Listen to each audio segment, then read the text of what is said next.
Hello, எல்லாரும் எப்படி இருக்கீங்க? நான் சூப்பரா இருக்கேன். நம்ம இன்னைக்கு என்ன வீடியோல பார்க்க போறோம் பாத்தீங்கன்னா மொபைல் ஃபோனோட டாப் 5 டிப்ஸ் அண்ட் ட்ரிக்ஸ் தான் பார்க்க போறோம். டைம் வேஸ்ட் பண்ணாம வாங்க வீடியோக்குள்ள போலாம். First trick என்னன்னு பாத்தீங்கன்னா நம்ம எல்லாரும் ஃபோன்ல கேமரா யூஸ் பண்ணுவோம். சோ நம்ம பகல்ல டே டைம்ல யூஸ் பண்ணும்போது ஒன்றும் ப்ராப்ளம் இல்ல. பட் நைட் டைம்ல வந்து நீங்க ஏதாவது ஒரு விஷயத்தை வந்து நீங்க எடுக்கணும். ஆனா வந்து அங்க ஃபுல் இருட்டா இருக்கு. எதுவுமே தெரியல. இப்போ நீங்க எக்ஸாம்பிளுக்கு வந்து ஒரு இடத்துல போறீங்க ஃபுல் டார்க்கா இருக்கு. ஆனா வந்து அங்க இருக்க ஆப்ஜெக்ட்டை பார்க்கணும் அப்படினா நீங்க வந்து இந்த ஃபீச்சரை யூஸ் பண்ணி அந்த இடத்துல இருக்க ஆப்ஜெக்ட்டை உங்களால பார்க்க முடியும். ஆனா இது வந்து நீங்க வந்து நைட் ஃபோட்டோகிராஃபி மாதிரி இமேஜின் பண்ணாம நீங்க அங்க ஜஸ்ட் அங்க என்ன இருக்கு அப்படின்றத பார்க்கணும். அதுக்காக தான் நான் ஃபோட்டோ எடுத்து தெரிஞ்சுக்க போறேன் அப்படினா இது வந்து ரொம்ப யூஸ்ஃபுல்லா இருக்கும். நீங்க வந்து ஒரு ஃபோட்டோகிராஃபிக்காக தான் எடுக்க போறோம்னா நீங்க இதுக்கு ட்ரைபாட்லாம் வச்சு ப்ராப்பரா எடுத்தீங்கன்னா உங்க ஃபோட்டோ இன்னுமே க்ளீனா வரும். நீங்க கையில எடுக்கிற பட்சத்துல வந்து ஷேக்கியா இருக்கும் ஃபுட்டேஜ் வந்து.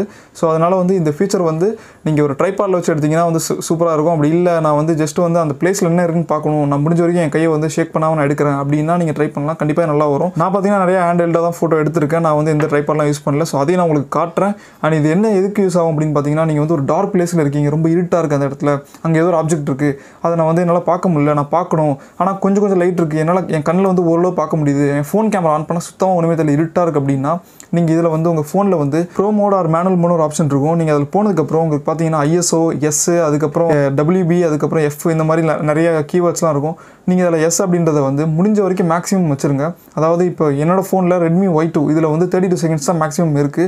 ISO பாத்தீங்கன்னா வந்து 3600 தான் மேக்ஸிமம் இருக்கு. ஸோ இது ரெண்டுத்தையுமே வந்து நீங்க S-ஐயும் சரி ISO-வும் சரி ரெண்டுத்தையும் வந்து மேக்ஸிமம் வச்சிருங்க. S-னா செகண்ட், SEC-ன்னு இருக்கும் இல்லை S-ன்னு கூட இருக்கும். ஸோ அதுக்குள்ள போயிட்டு நீங்க அது ஃபுல்லா மேக்ஸிமம் வச்சிருங்க. ISO-வும் மேக்ஸிமம் வச்சுட்டு முடிஞ்ச வரைக்கும் ஃபோனை ஷேக் பண்ணாம அப்படியே வந்து ஸ்டாண்டர்டா வச்சு அந்த ஃபோட்டோ எடுத்துட்டு பாருங்க. நீங்க நார்மல் கேமரா எடுத்த ஃபோட்டோவும் இதையும் பாத்தீங்கன்னா கண்டிப்பா உங்களுக்கு செம டிஃபரன்ஸ் தெரியும். ஸோ நான் அந்த மாதிரி எடுத்த ஃபோட்டோயும் உங்களுக்கு ஷேர் பண்றேன். இதுக்கு வந்து எவ்வளவு டிஃபரன்ஸ் இருந்தது அப்படி நீங்களே பாருங்க.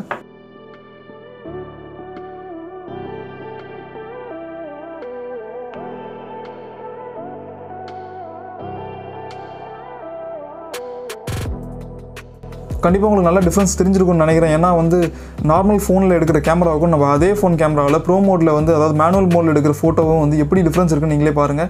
நீங்கள் ஷேக் பண்ணாமல் எடுத்தீங்கன்னா அந்த ஃபுட்டேஜ் சூப்பராக இருக்கும். ஏன்னா வந்து 32 செகண்ட்ஸ் இல்லை 16 செகண்ட்ஸில் வந்து நீங்கள் ஃபோட்டோ எடுக்கிறீங்கன்ற பட்சத்தில் அந்த மொத்த செகண்டும் வந்து உங்கள் ஃபோன் அங்கே இருக்கிற எல்லாத்தையும் கேப்சர் பண்ணிக்கிட்டே இருக்குது. அதனால் நீங்கள் ஷேக் பண்ணிங்கன்னா நீங்கள் ஷேக் ஆகிறது அந்த ஃபோனில் கேப்சர் ஆகும். அதனால தான் ஷேக் பண்ணாதீங்க, ஷேக் பண்ணாமல் எடுங்க அப்படின்னு சொல்கிறது. நெக்ஸ்ட் பார்த்தீங்கன்னா ஃபன் ட்ரிக் டெவலப்பர் ஆப்ஷன் சொல்லி ஃபோனில் ஒன்று இருக்குது. அதுக்கு நீங்கள் என்ன பண்ணணும்னா செட்டிங்ஸில் போங்க. செட்டிங்ஸில் போயிட்டு அடிஷனல் செட்டிங்ஸில் போயிட்டு டெவலப்பர் ஆப்ஷன் அப்படின்னு இருக்கான்னு பாருங்கள். டெவலப்பர் ஆப்ஷன் அப்படின்னு சொல்லிட்டு உங்களுக்கு இல்லைனா நீங்கள் என்ன பண்ணணும்னா அதே செட்டிங்ஸில் வந்து அபவுட் ஃபோன் இருக்கும். அதில் போயிட்டு MIUI வெர்ஷன் அப்படின்னு சொல்லிட்டு ஒரு ஆப்ஷன் இருக்கும். அதை நீங்கள் வந்து கிளிக் பண்ணிகிட்டே இருங்க. கண்டினியூவாக கிளிக் பண்ணிட்டே இருக்கும்போது அதிலே உங்களுக்கு ஒரு பாப்அப் மாதிரி வரும்.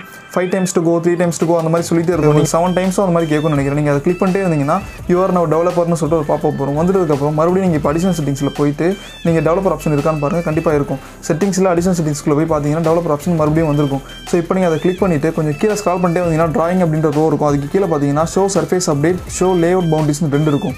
ஸோ அதில் ரெண்டுத்தையுமே வந்து எனேபிள் பண்ணிங்க. கீழே இருக்கும். நீங்கள் எனேபிள் பண்ணோடனே ஒரு மாதிரி வந்து பிங்க் கலரில் அப்படியே ஃபுல்லாக ஃபோனே அப்படி பிளிங்க் ஆகும். ப்ளஸ் அந்த ஷோ லேஅவுட் பவுண்டரிஸ் எனேபிள் பண்ணதுக்கப்புறம் ஒரு கோடாக இருக்கும். நீங்கள் பயந்துடாதீங்க. திருப்பி நீங்கள் டிசேபிள் பண்ணிங்கன்னா அது போயிடும். நீங்கள் உங்கள் ஃப்ரெண்டோட ஃபோனை வாங்கிட்டு இந்த மாதிரி பண்ணிவிட்டு அவங்ககிட்ட கீழே போட்ட மாதிரி ஒரு ஆக்ஷன் பண்ணிவிட்டு ஃபோன் உடஞ்சிருச்சு அந்த மாதிரி பண்ணி பாருங்கள். ஒரு செம்ம ப்ராங்காக இருக்கும். ஸோ நான் இந்த மாதிரி பண்ணியிருக்கேன். ரொம்ப ஃபன்னாக இருக்கும். நீங்கள் டிசேபிள் பண்ணிட்டீங்கன்னா அது ரெண்டும் போயிடும். ஒன்றும் ப்ராப்ளம் இல்லை. மூணாவது ட்ரிக் என்னென்னு பார்த்தீங்கன்னா நீங்கள் நெட் ஆன் பண்ணதுக்கப்புறம் பார்த்தீங்கன்னா வாட்ஸ்அப்பில் உங்களுக்கு மெசேஜ்லாம் ரிசீவ் ஆக ஆரம்பிச்சிடும். ஸோ உங்களுக்கு அனுப்பினவங்களுக்கும் அது உங்களுக்கு டெலிவரி ஆகிடுச்சுன்னு சொல்லி காட்டிடும். நான் நெட் ஆன் பண்ணும், யூடியூப்லாம் யூஸ் பண்ணும், ஆனால் வாட்ஸ்அப்பில் வந்து மெசேஜ் எனக்கு வந்து ரிசீவ் ஆகக்கூடாது அப்படின்னு நினச்சிங்கன்னா நீங்கள் என்ன பண்ணணும்னா செட்டிங்ஸ்குள்ளே போங்க. செட்டிங்ஸ்குள்ளே போய்ட்டு டேட்டா யூசேஜ் அப்படின்ற ஒரு ஆப்ஷன் இருக்கும். அதை கிளிக் பண்ணுங்கள். டேட்டா யூசேஜ்குள்ளே போனதுக்கப்புறம் வாட்ஸ்அப் அப்படி செலக்ட் பண்ணிங்க. வாட்ஸ்அப் செலக்ட் பண்ணதுக்கப்புறம் அது கீழே பார்த்தீங்கன்னா உங்களுக்கு mobile data sim 1, mobile data sim 2, wifi, background data அந்த மாதிரி ஒரு 4 இருக்கும். 4மே எனேபிள் இருக்கும். 4மே டிசேபிள் பண்ணிட்டு இப்போ நெட் ஆன் பண்ணி பாருங்கள். உங்களுக்கு வாட்ஸ்அப்பில் மெசேஜ் ரிசீவ் ஆகாது. உங்களுக்கு வேணும்னா நீங்கள் மறுபடியும் இதை எனேபிள் பண்ணி வாட்ஸ்அப் யூஸ் பண்ணிக்கலாம். இது எல்லாமே டிசேபிள் இருக்கும்போது உங்களுக்கு வந்து வாட்ஸ்அப்பில் மெசேஜ் ரிசீவ் ஆகாது. ஃபோர்த் விஷயம் பார்த்தீங்கன்னா நம்ம வந்து ஏதாவது நெட்வொர்க் இல்லாத இடத்துல இருக்கும்போது நமக்கு அர்ஜென்ட்டாக ஏதாவது மெசேஜ் அனுப்பணும், நம்ம வாட்ஸ்அப்பில் வந்து அனுப்பிட்டு இருக்கோம், ஆனால் நெட் இருக்குது ஆனால் ரொம்ப ஸ்லோவாக இருக்குது அப்படின்ற பட்சத்தில் என்ன பண்ணணும்னா நீங்கள் வந்து ஏர்ப்ளைன் பண்ண ஒரு ஆப்ஷன் இருக்குது நம்ம ஃபோனில். அதை ஆன் பண்ணி ஆஃப் பண்ணி விட்டிங்கன்னா உங்கள் ஒரு செகண்ட் வந்து உங்கள் ஃபோனோட மொத்த நெட்வொர்க்கும் ஆஃப் ஆன் ஆகும். ஸோ அந்த மாதிரி டைமில் உங்களுக்கு நெட்டு வந்து ஒரு 30 செகண்ட்ஸ் டு ஒரு நிமிஷம் வரையும் உங்களுக்கு கொஞ்சம் ஃபாஸ்ட்டாக இருக்கும். ஸோ அந்த டைமில் இந்த வாட்ஸ்அப் மெசேஜ் வந்து கண்டிப்பாக டெலிவரி ஆகும். இது வந்து 80% வந்து பாசிபிள். நீங்கள் வந்து ஒரு யூடியூப் வீடியோ ஃபுல்லாக பார்த்துட்டு இருக்கீங்க, பெரிய வீடியோ பார்க்குறீங்க, நெட் வரலன்னா ஆஃப் பண்ணி ஆன் பண்ணால் வந்து எனக்கு ஸ்பீடாக இருக்குமான்னு கேட்டிங்கன்னா இருக்கும். 30 செகண்ட்ஸ் ஒரு நிமிஷம் இருக்கும். திருப்பி மறுபடியும் வந்து லோட் ஆக ஆரம்பிச்சிடும். ஸோ அதனால் வந்து இந்த ஃபீச்சர் வந்து நீங்கள் ஒரு மெசேஜ் வாட்ஸ்அப் அனுப்புறதுக்கோ இல்லை ஒரு கூகுள் பே ட்ரான்சாக்ஷன் அந்த மாதிரி சின்ன சின்ன விஷயத்துக்குலாம் வந்து நீங்கள் நெட் இல்லாத ஏரியாவில் இருக்கீங்க, ரொம்ப ஸ்லோவாக இருக்குது நெட் அப்படின்னா ஏர்ப்ளைன் மோட் யூஸ் பண்ணி நீங்கள் பண்ணிக்கலாம். 5th டிப் என்னென்னு பார்த்தீங்கன்னா ஸ்கெடியூல்டு மெசேஜ். இது ரொம்ப யூஸ்ஃபுல்லான ஒரு டிப் என்ன பொறுத்த வரைக்கும். ஏன்னு சொல்கிறேன்னா வந்து இப்போ ரீசெண்டாக நான் ஒரு சினாரியோ ஃபேஸ் பண்ணேன். என்னென்னு பார்த்தீங்கன்னா என் ஃப்ரெண்டு வந்து நான் வந்து ஒரு பொருள் பொருள் வாங்கிட்டு வர சொல்லியிருந்தேன். ஸோ அவர் வந்து எனக்கு வந்து நாளைக்கு காலைல ஞாபகப்படுத்துங்க, அப்போ தான் நான் வாங்கிட்டு வருவேன் அப்படின்னு சொன்னார். நான் வந்து காலைல ஞாபகப்படுத்தி நானும் மறந்துட்டேன். அவர் வந்துட்டார், ஞாபகப்படுத்திக்கலாமேன்னு சொல்லியிருந்தார். ஸோ அப்போ அவர் என்னடா பண்ணுறது, அதுக்கு அடுத்த நாள் ஞாபகப்படுத்துங்கன்னு சொன்னார். இப்போ நம்ம வந்து ஃபோனில் வந்து அலாரம் செட் பண்ணுறோம் பார்த்தீங்களா, அதே மாதிரி ஃபோனை வந்து நம்ம ஸ்கெடியூல் மெசேஜ் பண்ணலாமே. அப்போது நம்ம இன்றைக்கி மெசேஜ் பண்ணால் ஒரு நாளைக்கு போகிற மாதிரி வச்சிட முடியுமான்னு சொல்லிட்டு பார்த்தேன்.